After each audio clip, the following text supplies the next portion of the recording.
So Caesar cipher, encrypt, then plain text, hello, then key nga 3, then magawas ra ang result sa ubas.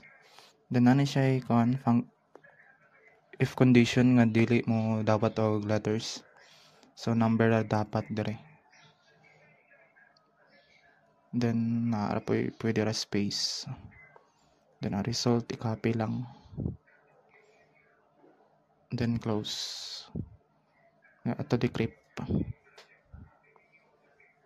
And naara pa dire nga if condition tong dili mo dawat og letters. Same ra siya sa encrypt. Then next is Vigenère, encrypt. Then plain text, hello. Then key 3. And ang if condition na agyapon dere. Di pwede letters. Di lang makita kay nakat sa video. And then okay ra po dere na ay space. And then kana result copy lang.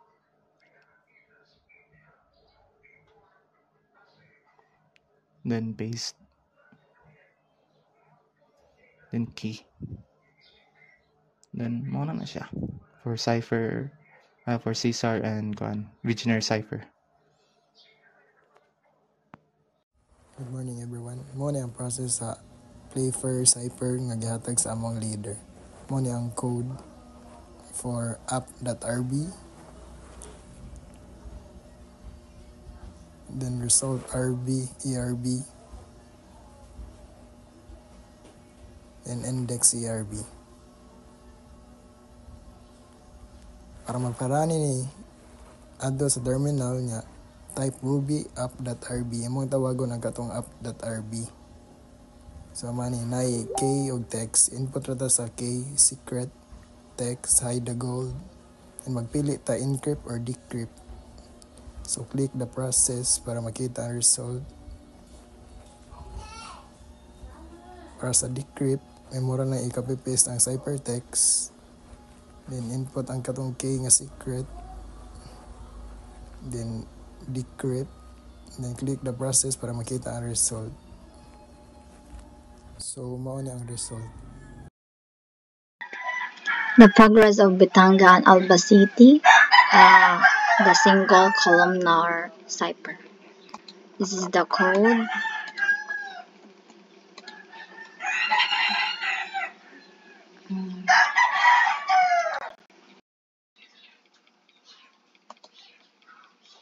This is the result.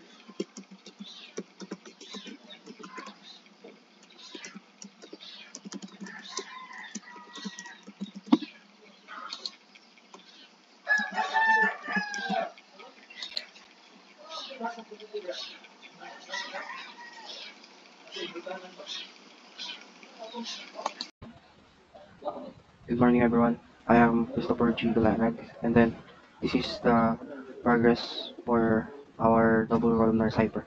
And this part we assign this with I assign this with Felix Berto. Then this is our progress. This for Ivan we are part for Ivan groups. Sample is first you need to type the plain text.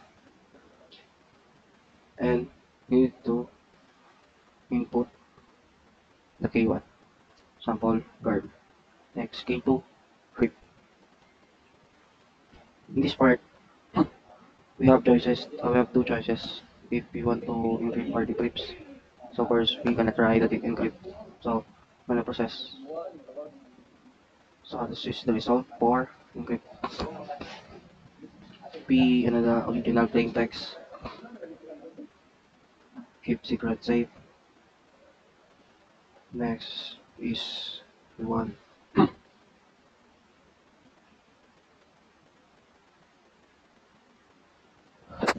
Show this. This is for the K1. First, if we map. Muna siya yung result na mo sa if ever nag-encrypt na nimo siya. Then if you want to also to decrypt the plain text that you have given or you have been input, you just click this button to display the decryption. Yes. Yes. This is the result. Wala pa naman siya nagaman o back to home. Kay amo pa ni siyang nainayon pa na magkama. Walang mo pa na i-progress sa mga website or double columnar cipher. And then sa next kay sa decryption na mo ma'am kay wala pa siya ni naman siya decrypt kay daghan pa may kulusbunan ni. Mag-same naman gyapon sila output. Kay giusa pa man naman siya button. So mo gyapon siya mo ano niya. Sa decryption same lang gyapon sila. Naius mo na ma'am. O siya sa double columnar cipher.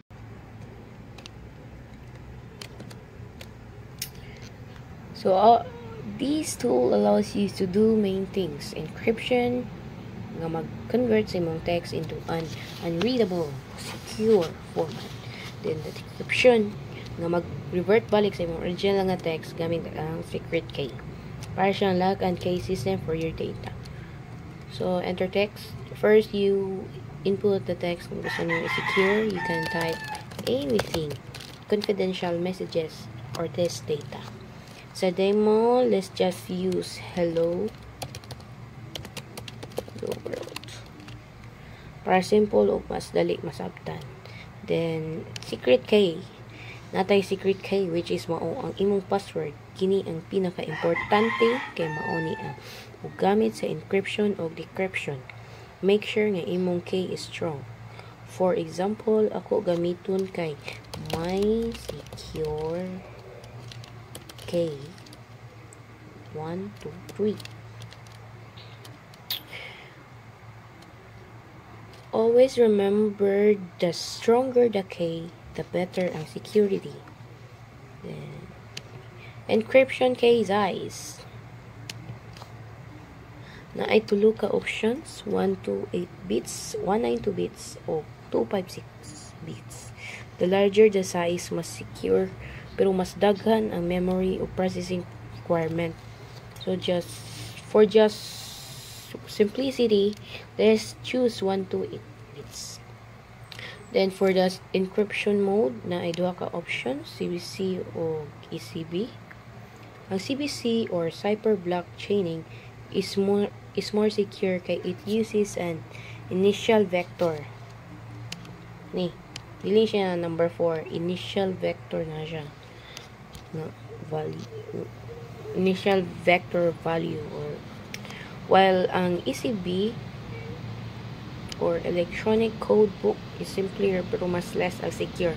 So for better security, let's just choose CBC. Then kani siyang initial vector kay optional na siya. Pero only for CBC ra na siya nga mode, pero optional ra gyapon if tangan ba nimo or di. Then bisag wala kay ma-provide ani, the tool will generate one automatically gyapon. So choose format. Natay output format. You can choose between base64 or HEX. Ang base64 kay mas common for web applications, while HEX is compact. For this demo, let's just choose base64.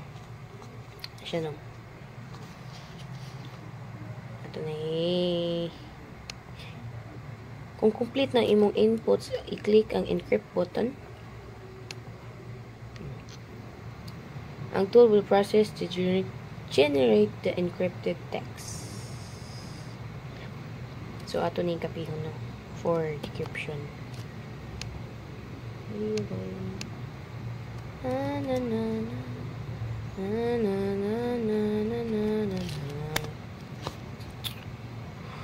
Now for the decryption, same process lang gihapon. Paste ang imong encrypted text, input the same text, mode, and all ang mga na-diri settings mo gyapon imong gamiton for the decryption.